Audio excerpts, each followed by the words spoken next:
पाकिस्तान ने भारतीय नागरिकों पर गोले बरसाए। ये बहुत बड़ी खबर है। पाकिस्तान की फायरिंग में 7 भारतीयों की मौत। तो पाकिस्तान बौखला गया है भारत की इस कार्रवाई के बाद। और ये बहुत बड़ी खबर, पाकिस्तान ने भारतीय नागरिकों पर गोले बरसाए हैं। इससे पहले पाकिस्तान लगातार फायरिंग कर रहा था, लेकिन इस बार खबर आ रही है कि पाकिस्तान की तरफ से शेलिंग की गई है, गोले बरसाए गए हैं, फायरिंग की गई है, 7 भारतीयों की मौत हुई है। रिपोर्ट आप देखिए जरा। इस समय मैं मौजूद हूं रजौरी इलाके में। यहां पर पाकिस्तान की तरफ से सीज फायर का उल्लंघन किया गया है और तस्वीरों में आप देखिए कि किस तरीके से रिहायशी इलाकों में पाकिस्तान ने गोले दागे हैं। यहां पर आप देख सकते हैं कि किस तरीके से भारी नुकसान जो है वो इस इलाके में हुआ है। दरअसल कल भारत ने पाकिस्तान से बदला ले लिया है। बदला है पहलगाम में मारे गए निर्दोष लोगों का, बदला है आतंकवाद जिस तरीके से पाकिस्तान यहां पर फैला रहा था।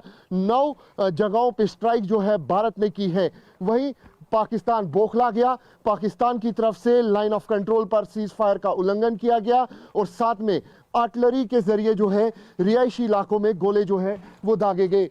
तस्वीरों में आप देख सकते हैं कि कितना ज्यादा नुकसान यहां पर इन घरों को उठाना पड़ा है। यहां पे स्प्लिंटर के जो निशान है वो आप चारों तरफ देख सकते हैं। कुछ गांव वाले भी हमारे साथ मौजूद हैं, उनसे बात करेंगे। कितना नुकसान हुआ है साहब? यहाँ नुकसान बहुत हुआ है क्योंकि पाकिस्तान ने सिविल रिहायशी एरिया को टारगेट किया है और पुंछ जोरी हाईवे को टारगेट किया है, क्योंकि फौज से पाकिस्तान लड़ नहीं सकता है। लेकिन आम सिविलियन को ये तंग करता है। जिस तरह आपने देखा होगा कई बार स्कूलों में वो टारगेट करता है, इस तरह सिविल लोगों को और खास करके हमारे पुंछ जोरी हाईवे को बाधित करने की कोशिश की गई है। सेना के साथ खड़े? बिल्कुल सेना के साथ खड़े हैं। हम कहते हैं कि सेना को जिस चीज की जरूरत है हम सदा उनके लिए तैयार है, खड़े हैं। हमें भी बुलाएं, हमें बॉर्डर पर लेके जाए, हम खुद लड़ेंगे। तो ये देखिए रिहायशी इलाके में गांव वाले बता रहे हैं कि पूरी तरीके से सेना के साथ खड़े हैं, लेकिन हालात आप देखिए कि किस तरीके से तनावपूर्ण यहाँ पे बने हुए हैं। स्प्लिंटर के निशान साफ तौर पे आप दीवारों पे देख सकते हैं और किस तरीके से तबाही यहाँ पर देखने को मिल रही है। ये साफ तौर पे दिखाता है कि किस तरीके से पाकिस्तान यहाँ पर सीज फायर का उल्लंघन कर रहा है। ना सिर्फ सीज फायर का उल्लंघन कर रहा है बल्कि रिहायशी इलाकों को भी लगातार टारगेट कर रहा है। एक और बड़ी खबर है और ये एलओसी पर पाक सेना के कई जवान मारे गए। भारत की कार्रवाई में मारे गए पाक सैनिक। पहले पाकिस्तानी सैनिकों ने फायरिंग की, भारत की जवाबी कार्रवाई में पाक सैनिक ढेर हुए। पाकिस्तान ने आर्टिलरी गन से फायरिंग की और बड़ी खबर है भारत की जवाबी कार्रवाई में पाक सैनिकों को ढेर कर दिया गया। तो पाकिस्तान ने आर्टिलरी गन से जहां फायर किया, वहीं भारत ने मुंह तोड़ जवाब दिया। भारत की जवाबी कार्रवाई, पाक सैनिक ढेर। एक और बड़ी खबर है, पहले पाकिस्तानी सैनिकों ने फायरिंग की और भारत की अब कार्रवाई में पाक सैनिक मारे गए हैं। तो एलओसी पर पाक सेना के कई जवान मारे गए। और 3 तस्वीरें आपको हम दिखाते हैं किस तरह से भारत ने कार्रवाई को अंजाम दिया और इस वक्त के जो हालात हैं वो क्या बनते हुए नजर आ रहे हैं। 3 तस्वीरें आपके सामने आप देखें, लेकिन इससे पहले कार्रवाई की तस्वीरें आप देख पा रहे हैं। बहावलपुर की बात करें, यहां पर किस तरह से जो जैश ए मोहम्मद है उसके हेडक्वार्टर को खत्म किया गया है, तबाह किया गया। इसके अलावा मुरीदके की बात करें, लश्कर तैयबा का यहां पर हेडक्वार्टर और इसको भी बर्बाद कर दिया गया है, नस्तनाबूद किया गया। और हिजबुल के मुजफ्फराबाद पाकिस्तान ऑक्युपाइड कश्मीर में भी जो कार्रवाई की गई, कुल मिलाकर 9 जो अलग अलग आतंकी ठिकाने वहां पर कार्रवाई की गई है। 100 आतंकवादी मारे गए और 3 अलग अलग तस्वीरें एक साथ हिजबुल, लश्कर और जैश तीनों के सफाई की ये जो मुहिम है वो छेड़ी गई। बहावलपुर, मुरीद के मुजफ्फराबाद, जैश लश्कर के वो सेंटर्स जिन्हें भारत ने तबाह कर दिया। अब आपके सामने एक इंपॉर्टेंट इंफॉर्मेशन है। स्कैल्प मिसाइल से दहला पाकिस्तान, राफेल से स्कैल्प मिसाइल पाकिस्तान में लॉन्च। स्कैल्प मिसाइल की स्पीड मैक पॉइंट 8 560 से 600 किलोमीटर तक मारने में करुणा ये सक्षम है। बिल्कुल, और दुश्मन के रडार को चकमा देने में यह सक्षम है।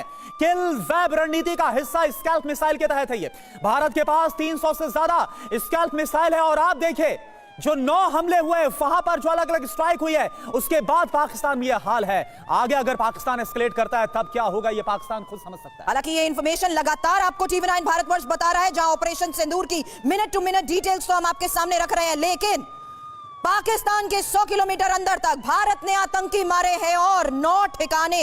इन्हीं 9 ठिकानों के साथ साथ ये तस्वीरें भी आपके सामने। ऑपरेशन सिंदूर, भारत के ऑपरेशन सिंदूर के बाद एक और पाकिस्तान बौखलाया हुआ है। वहीं पाकिस्तान की ओर से लगातार सीज फायर का उल्लंघन भी हो रहा है। पाकिस्तान की ओर से फायरिंग के बाद बॉर्डर एरिया के लोग बंकर्स में रह रहे हैं। हमारे संवाददाता अंकित भट्टी ऐसे ही एक बंकर से ये रिपोर्ट देखिए।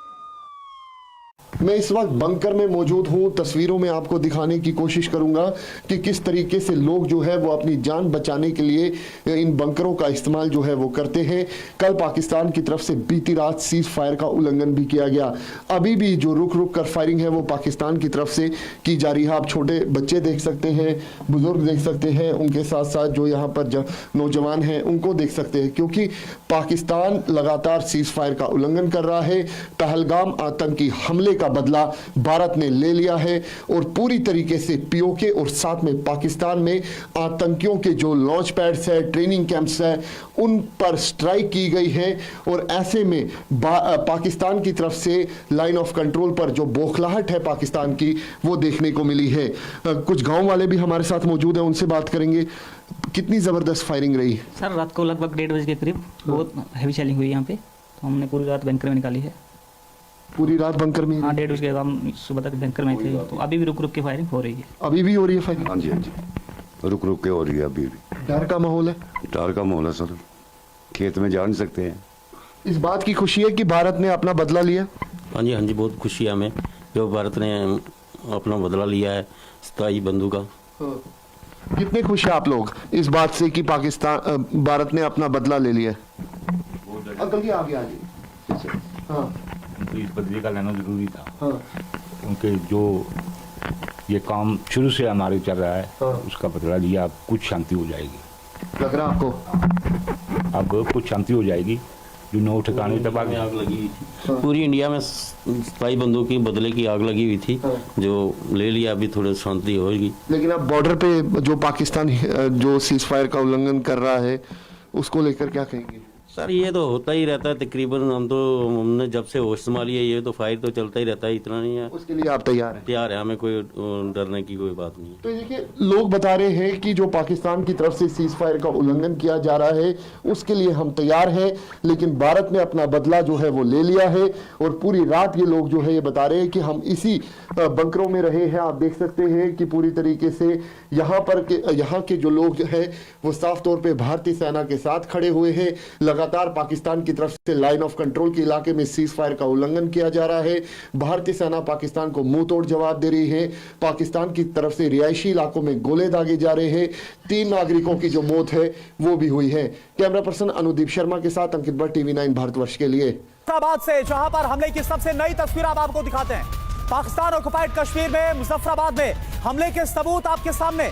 भारत के हमले के बाद तबाही की तस्वीरें नजर आ रही है। मुजफ्फराबाद में आतंकी ठिकाने, आतंकी लॉन्च पैड्स, जहां पर आतंकियों को तैयार किया जाता था भारत के खिलाफ हमलों को अंजाम देने के लिए, उन्हें पूरी तरह से अब खत्म कर दिया गया। यह तस्वीर गवाही दे रही है। मुजफ्फराबाद की तस्वीरें आपने दिखाई। लश्कर-ए-तैयबा और जैश-ए-मोहम्मद यहां से ऑपरेट करते आए हैं। अब मुरीद के में हमले के बाद की तस्वीर आपके सामने, क्योंकि भारत के हमले के बाद का ये आपको बता दें सबसे नया वीडियो है। मुरीद के लश्कर-ए-तैयबा का गढ़ मरकज तैयबा मुरीद के, इसीलिए इसे भी टारगेट कर तबाह कर दिया गया, ध्वस्त कर दिया गया। तस्वीरें भी आपके सामने मुरीद के में हमले के बाद की ये वो तस्वीरें आपके सामने हैं, जिससे साफ है कि भारत की स्ट्राइक के बाद कैसे सब कुछ यहां तहस नहस हो चुका है। हालांकि इस इलाके का जिक्र करूं ना इसलिए भी मैं कर रही थी क्योंकि उसके बाद ये साफ है कि कैसे एक बड़ा और एक सेफ जोन बना हुआ था ये मुरीद के, जहां पर अब भारत ने हमले को। और देखिए इस भी एक और सबूत दिखा रहे हैं कैसे पाकिस्तान और वहां की सेना आतंकवाद परस्त है। क्योंकि खबर क्या है, पाकिस्तानी सेना के टॉप अधिकारी अस्पताल पहुंच गए हैं, हमले में घायल आतंकवादियों से मिलने पहुंचे हैं। भारत के हमले में सैकड़ों आतंकी घायल भी हुए हैं, 100 मारे गए हैं। जो संख्या है ये बढ़ भी सकती है, लेकिन अभी तक खबर है कि 100 आतंकी मारे गए। ये देखिए आप, ये पाकिस्तान का असली चेहरा है। आतंकवादी जो सैकड़ों की संख्या में घायल हुए हैं, उनसे हमदर्दी दिखाने के लिए, उनका हालचाल जानने के लिए, पूछने के लिए जो सेना के टॉप अधिकारी हैं वो अस्पताल में पहुंचे हुए हैं। पूरी दुनिया भी ये तस्वीरें देख रही है और जान रही है सबूत के तौर पर ये तस्वीरें कि कैसे पाकिस्तान की सेना आतंकवादियों को तैयार करती है, ट्रेन करती है और भारत के खिलाफ इस्तेमाल करती है। और जब उन्हें कुछ हो जाता है तो उनका हालचाल जानने के लिए, उन्हें देखने के लिए अस्पताल पहुंच जाते हैं सेना के टॉप अधिकारी पाकिस्तान के। ये तस्वीरें बहुत कुछ बयां कर रही है, बहुत कुछ कह रही है और पाकिस्तान को एक्सपोज करने का काम भी कर रही है। तीन बड़ी खबरें अब एक साथ आपके सामने, जहां मुजफ्फराबाद में हमले की सबसे नई तस्वीर आपने देखी। मुजफ्फराबाद में हमले के बाद के ये सबूत अब दुनिया के सामने है। और साथ ही दूसरी तस्वीर आपके सामने मुरीद की मुरीद के वो आतंक का गढ़ जहां पर हमले के बाद की इन तस्वीरों से साफ है कि सब कुछ तबाह हो चुका है। और पाक सेना के टॉप ऑफिसर्स हॉस्पिटल में मिलने पहुंचे हैं। यही एक सबसे बड़ी वजह है कि जिस तरीके से पाकिस्तान इसे प्रोजेक्ट कर रहा है। करुणा, मैं एक्सपर्ट से यही सवाल करना चाहती थी कि आप विक्टिम कार्ड प्ले करने की कोशिश करेंगे, लेकिन फिलहाल पाक सेना के टॉप ऑफिसर्स हॉस्पिटल पहुंचे हैं। क्या कहा गया, एक बार सुनिए। आतंकियों को और इस हमले की साजिश रचने वालों को उनकी कल्पना से भी बड़ी सजा मिलेगी। अब आतंकियों की बची खुची जमीन को भी मिट्टी में मिलाने का समय आ गया है। लड़ाई का अंत नहीं है, एक मकाम है। हर व्यक्ति को चुन चुन कर जवाब भी मिलेगा, जवाब भी लिया जाए। मेरा यह दायित्व है कि अपनी सेना के साथ मिलकर देश के ऊपर आंख उठाने वालों को मुंहतोड़ जवाब दूं। करना, आप सीधे इंफॉर्मेशन वॉल का रुख करते हैं, क्योंकि इंफॉर्मेशन वॉल पर तस्वीरों के साथ साथ वो 9 ठिकाने, आतंक के वो 9 ठिकाने जिन्हें तबाह कर दिया गया है। और आतंक के ये ठिकाने क्यों चुने गए? क्योंकि ये वो जगह है जहां से जैश-ए मोहम्मद ऑपरेट करता है, ये वो जगह है जहां से लश्कर-ए-तैयबा ऑपरेट करता आया, ये वो जगह है जहां से हिजबुल मुजाहिदीन ऑपरेट करता आया, और ये है वो 9 ठिकाने। करुणा, बिल्कुल एक एक करके आप अगर देखें, जैश-ए मोहम्मद का बहावलपुर हेडक्वार्टर, यहां पर मरकज, सुभान अल्लाह, इसको खत्म किया गया, ठिकाने को ध्वस्त किया गया। मरकज तैयबा, मुरीद की बात करें, लश्कर-ए-तैयबा पर बहुत बड़ा हमला किया गया। सरजाल, तेहरा कला, तो नंबर 1 बहावलपुर, नंबर 2 क्या है? मरकज तैयबा, जो मुरीद के यहां से, बिल्कुल यहां पर हम जो बता रहे हैं एक करके वो टारगेट है, यहां पर मैप के जरिए दिखा रहे हैं, और यहां पर वो नाम है। दूसरे नंबर पर है मरकज तैयबा, जो कि मुरीद के लश्कर तैयबा का यहां पर हेडक्वार्टर है। तीसरे नंबर पर क्या है? सरजाल, तेहरा कला, जो कि चाक अमरू नाम है। बताइए। बिल्कुल, चाक अमरू के साथ साथ सियालकोट, जहां पर मेमूना जोया, इसे टारगेट किया गया है। आतंकियों के उस गढ़ में हम जानते हैं कि बिम्बर को भी टारगेट किया गया है। हालांकि बिम्बर का वो ठिकाना जहां पर फिलहाल इंफॉर्मेशन सामने आती है मरकज एले हदीस को लेकर। करुणा, बिल्कुल, और देखिए मरकज अब्बास जो 6ठे नंबर पर है, यहां पर देखिए सोफी, ये कोटली में यहां पर स्थित है, और यहां पर इस हमले को अंजाम दिया गया। और मुजफ्फराबाद की बात करें तो यहां पर आप देखें एक साथ यहां पर 2 बड़ी स्ट्राइक को अंजाम दिया गया। कोटली में ही मस्कर राहिल शाहिद को भी नस्तनाबूद किया गया। और मुजफ्फराबाद के 2 ठिकाने हैं, शावई नाला कैंप, ये वो ठिकाना है जहां से जैश-ए मोहम्मद ऑपरेट करता है। लश्कर-ए-तैयबा और जैश-ए मोहम्मद मुजफ्फराबाद का ये जो सेफ जोन मानते हुए ऑपरेट कर रहे थे, इन्हें भारत ने पाकिस्तान ऑक्युपाइड कश्मीर के अंदर तबाह कर दिया है।